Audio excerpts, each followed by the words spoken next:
بین الاقوامی مطالعاتی ادارہ برائے جنگی حکمت عملی کے لیے رابرٹ جیکسن نے ساؤتھ ایشین کرائسس جنوبی ایشیا کا بحران لکھی تھی، جس میں بھارت، پاکستان اور بنگلہ دیش کے حالات سے بحث کی گئی۔ بلا شبہ فاضل مصنف نے بڑی محنت اور جان فشانی سے بہت اہم حقائق جمع کیے اور انہیں صفحہ کرتاس پر بکھیرا۔ البتہ مفروضے قائم کرنے میں اس نے جا بجا ٹھوکر کھائی، کیونکہ بھارتی مداخلت سے شروع ہونے والا بھیانک عمل تو ابھی جاری ہے اور 15 اگست 75 کو بنگلہ دیش میں آنے والے انقلاب نے اس مفروضے کا بطلان بھی پیش کر دیا۔ رابرٹ جیکسن آل سولز کالج کا فیلو اور رسالہ دی راؤنڈ ٹیبل دولت مشترکہ کا رسالہ برائے بین الاقوامی امور کا مدیر بھی رہا ہے۔ اس کتاب کا مطالعہ المیہ سقوط ڈھاکہ کی مختلف کڑیوں سے واقفیت حاصل کرنے میں بہت معاون ثابت ہوا ہے۔ ڈھکی چھپے واقعات کے کئی گوشے نمایاں ہو چکے ہیں اور اسرار کی تہوں میں لپٹے بہت سے حقائق بے نقاب ہوئے ہیں۔ اس کتاب کا بنیادی مقصد جنوبی ایشیا کی حالیہ تاریخ میں 9 ماہ پر پھیلے ہوئے حادثہ کی کہانی کا بیان ہے۔ اس سلسلے میں نو فیلڈ فاؤنڈیشن کا شکر گزار ہوں، جن کی مالی امداد کے سبب مارچ اپریل 1972 میں بھارت، پاکستان اور بنگلہ دیش کا دورہ کر سکا۔ جنگ کے بیان پر جو حصہ مشتمل ہے، اس کے دو ماخذ ہیں۔ ایک تو ذاتی معلومات جو میں نے پاکستان، بھارت اور بنگلہ دیش میں مختلف احزاب سے ملاقاتوں کے بعد حاصل کیں، اور دوسری بھارت کی 3 مکتب یعنی بھارتی وزارت دفاع کی سالانہ رپورٹ 1971-72، دلیپ مکھرجی کی تصنیف یحییٰ خان کی آخری جنگ اور میجر جنرل ڈی کے پالٹ کی دی لائننگ کیمپین۔ اس کتاب کی تیاری میں بے شمار اخبارات، رسائل کے علاوہ میں نے جن کتب سے استفادہ کیا، ان میں سید شریف الدین پیرزادہ کی تصنیف the foundations of Pakistan, Rushbrook William کی the East Pakistan tragedy, Kalim Siddiqui کی conflict, crisis and war in Pakistan, G A Nanak کی India, Asia, China and Bangladesh کے سر امین کی Bangladesh and India's security, H Karwar کی پیپلز کمٹمنٹ، قاضی احمد کمال کی Sheikh Mujib Rahman and birth of Bangladesh, حکومت پاکستان کا white paper on the crisis in asset Pakistan, mister Zulfiqar Ali Bhutto کی the great tragedy اور David لوشاک کی تصنیف پاکستان کرائسس بھی شامل ہیں۔ 1919 اور پھر 1935 میں حق رائے دہی میں توسیع کے بعد بنگالی مسلمانوں کے متوسط طبقے کو حکومت کے ایوانوں تک رسائی حاصل ہوئی۔ 1937 کے انتخابات میں بنگالی مسلمانوں کی نمائندگی 2 جماعتوں نے کی، ایک مولوی فضل الحق کی کرشک پرجا پارٹی اور دوسری مسلم لیگ، جس کی قیادت بنگال میں خواجہ ناظم الدین کر رہے تھے۔ 1937 سے 1941 تک بنگال میں مسلمانوں کی مخلوط حکومت رہی۔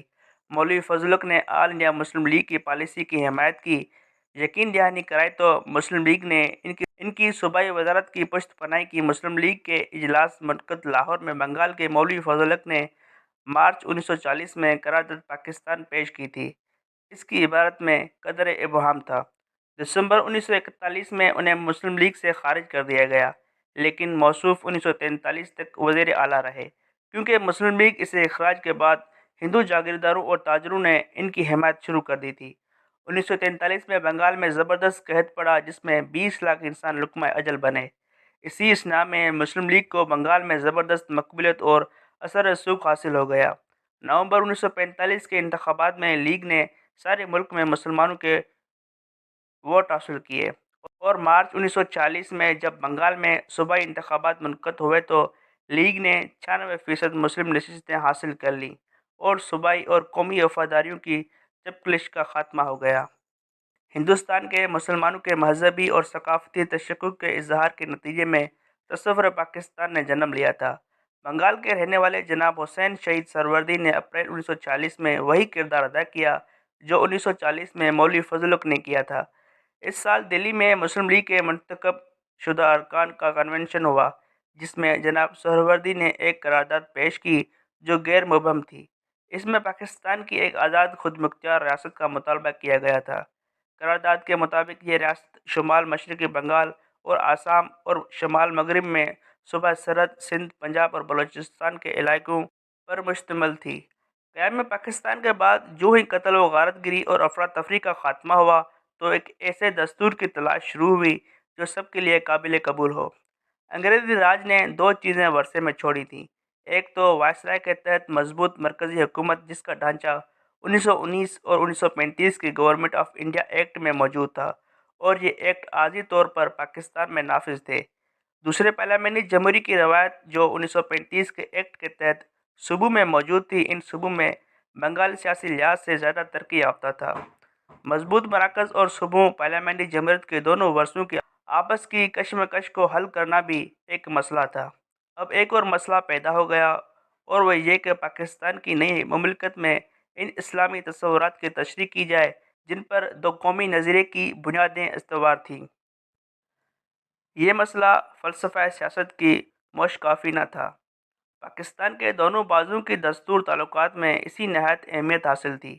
اگرچہ مشرقی پاکستان میں مسلم آبادی کی کثرت تھی، مگر وہاں 20% لوگ غیر مسلم تھے، اور اگر خالصتاً مسلمانوں کی آبادی کو پیش نظر رکھا جائے تو مغربی بازو کو اکثریت حاصل تھی۔ وائسرائے اور مسلم لیگ کے مابین 1905 میں شملہ سمجھوتے کے تحت قرار پایا تھا کہ مسلمانوں کو جداگانہ حق انتخابات دیا جائے گا۔ اگر پاکستان میں جداگانہ طریقہ انتخابات کو رائج رکھا جاتا تو بنگالی مسلمان اقلیت میں تبدیل ہو جاتے۔ جداگانہ طریقہ انتخابات سے انحراف کی صورت میں بنگالیوں کو مستقل اکثریت حاصل رہتی، اور اس اکثریت کے لیے دونوں حصوں کی یکساں نمائندگی پر اتفاق کر لیا گیا۔ یہ حل 1956 کے دستور میں موجود تھا۔ اس کا ایک پہلو یہ تھا کہ ایک ہی قوم میں مساوی حیثیت کے دو حقدار گروہ موجود ہیں۔ دوسرا پہلو یہ تھا کہ یکساں نمائندگی کے اصول پر عمل درآمد کے لیے مغربی بازو کے 4 صوبوں اور 10 ریاستوں پر مشتمل مغربی پاکستان کے صوبے کی تشکیل عمل میں لانا پڑی، جس سے مغربی بازو میں پنجاب کو غالباً پوزیشن حاصل ہو گئی۔ 1949 کے بعد مشرقی پاکستان میں مسلم لیگ کو زوال آ گیا۔ صوبائی مفادات کو عزیز رکھنے والے سیاستدان پھر میدان جنگ میں کود پڑے۔ نئی نسل کی مدد سے انہوں نے نئی جماعتیں بنا لیں۔ ان لوگوں میں ایک بہت ہی اہم شخصیت شامل تھی، ہمارا مطلب شیخ مجیب الرحمان سے ہے، جو جناب حسین شہید سہروردی کی عوامی لیگ کا جنرل سیکریٹری تھا۔ بنگالی قومیت کے نشو و نما پر زبان کے مسئلے میں پیش آنے والے 1952 کے فسادات پر بڑا اثر ڈالا۔ جو ہی خواجہ ناظم الدین نے قائد اعظم کے فرمان پر لبیک کہتے ہوئے اعلان کیا کہ اردو پاکستان کی واحد قومی زبان ہوگی، فسادات کا آغاز شروع ہو گیا۔ 2 سال بعد صوبائی انتخابات ہوئے تو مسلم لیگ کی قوت نقش برآب ثابت ہوئی اور فتح نے متحدہ محاذ کے قدم چومے۔ یہاں یہ تذکرہ بھیجا نہ ہوگا کہ 1954 تک پاکستان دستور سے محروم تھا۔ مارچ 1954 کے انتخابات کے بعد متحدہ محاذ میں مزید پھوٹ پڑ گئی۔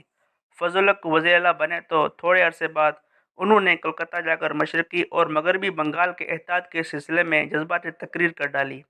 مرکز نے فی الفور اپنے اختیارات سے کام لیتے ہوئے صوبائی کابینہ کو برطرف کر کے گورنر راج نافذ کر دیا۔ پاکستان کی تاریخ کا یہ اولین عظیم دستوری بحران تھا جو 1947 کی قائم شدہ دستور ساز اسمبلی کی تحلیل پر منتج ہوا۔ فوجی حکومت کے قیام کی دھمکی دے کر مختلف حلقۂ فکر کے نمائندوں پر مشتمل کابینہ بنائی گئی، جس کے بعد دستور کی تشکیل کے لیے ماہرین پر مشتمل ایک کمیشن کا اعلان کر دیا گیا۔ وزیر قانون جناب حسین شہید سہروردی اس کمیشن کے چیئرمین تھے۔ اس کمیشن نے 1 یونٹ اور مساوی نمائندگی کی بنیاد پر 1956 کے دستور کی عمارت تعمیر کی۔ مشرقی پاکستان کے سیاسی قائدین نے اس دستور کو قبول کر لیا۔ سہروردی مرحوم کے دستور راست شیخ مجیب نے دستور کے مسئلے پر اپنے قائد کا بھرپور ساتھ دیا، مگر مجوزہ اقدامات کے تحت انتخابات منعقد نہ ہوئے۔ 1956 کے بعد مرکز میں سازشوں نے مزید تقویت پکڑ لی۔ اکتوبر 1958 میں سکندر مرزا نے دستور پر ایک جنبش قلم خط تسبیح کھینچ ڈالا۔ ایوب خان نے اسے بیک مبنی و دوگوش ایوان صدر سے باہر نکال پھینکا، اور اس طرح فوج نے عنان اقتدار سنبھال لی۔ 1962 میں ایوب خان نے نیا دستور بنایا۔ صدارتی طرز حکومت میں دونوں بازوؤں کے بی ڈی ممبروں کو انتخابی اختیارات مساوی نمائندگی کی بنیاد پر دیے گئے۔ مشرقی پاکستانیوں کے احساس محرومی کا کوئی مداوا نہ کیا گیا۔ قومی اور صوبائی اسمبلیاں مغربی پاکستان میں واقع صدر کے انتظامیہ کے ماتحت ہو کر بے وقت ہو گئیں۔ اشرا ترقی کے دوران میں دونوں بازوؤں کے سماجی اور سیاسی اختلافات معیشت کے فرق کی صورت میں ابھرے۔ مشرقی پاکستان کے لوگ اپنے علاقے کے اندرونی نو آبادی تصور کرنے لگے، یہاں یہ عرض کرنا بیجا نہ ہوگا کہ مشرقی پاکستان کا علاقہ کئی صدیوں سے پسماندگی کا شکار ہو رہا ہے۔ یہ تجارت کی شاہراہ سے دور واقع ہے، یہاں قدرتی ذخائر کا فقدان ہے، آبادی میں نہایتی تیزی سے اضافہ ہوتا جا رہا ہے۔ 1947 سے بیشتر سال تک یہ علاقہ معیشت کے اعتبار سے کلکتے میں مقیم جاگیرداروں کی پشت پناہ رہا۔ 1947 کے بعد سلٹ کے گرد چائے کے باغات انگریز کمپنیوں اور کلکتہ کے ہندو فرموں کے زیر تصرف رہے۔ مشرقی پاکستان کے کارخانوں میں استعمال ہونے والی اشیاء وسیع پیمانے پر مغربی بنگال میں تیار ہوتی تھیں۔ مشرقی بنگال میں پیدا ہونے والے پٹسن مغربی بنگال کے کارخانوں سے گزر کر برآمد ہوتے تھے۔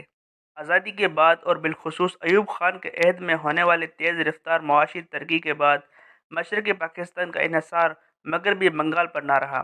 اب مغربی پاکستان دوسرے بازو کی ضروریات پوری کرنے لگا۔ مغربی پاکستان نے معاشی میدان میں لیڈر اور منظم پیدا کیے۔ مونسون کی بہتات، دریاؤں کی کثرت، ذرائع نقل و حمل کی قلت اور انتظامی کمرشل ڈھانچے کی کمزوری، یہ وہ وجوہات تھیں جن کی بنا پر مشرقی پاکستان ترقی سے محروم رہا۔ مغربی پاکستان کی آب و ہوا خشک ہے۔ یہ علاقہ موقع پر واقع ہے، مشرقی وسطی اور جنوب ایشیا کا نقطۂ اتصال ہے۔ اگست 1947 کے بعد بھارت سے آنے والے مہاجرین نے مغربی پاکستان کو اپنی مہارت، تجربے اور وسائل سے مالا مال کر دیا تھا، لہٰذا مشرقی پاکستان کے مقابلے پر مغربی پاکستان نے نہایت سرعت سے ترقی کی۔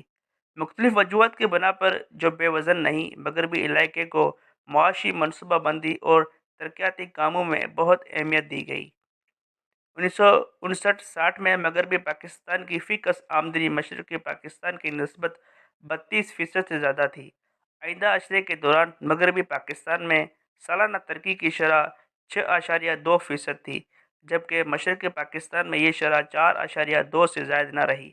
چنانچہ 1969-70 میں مشرقی پاکستان کی نسبت مغربی پاکستان کی فی کس آمدنی 61% زائد ہو گئی تھی۔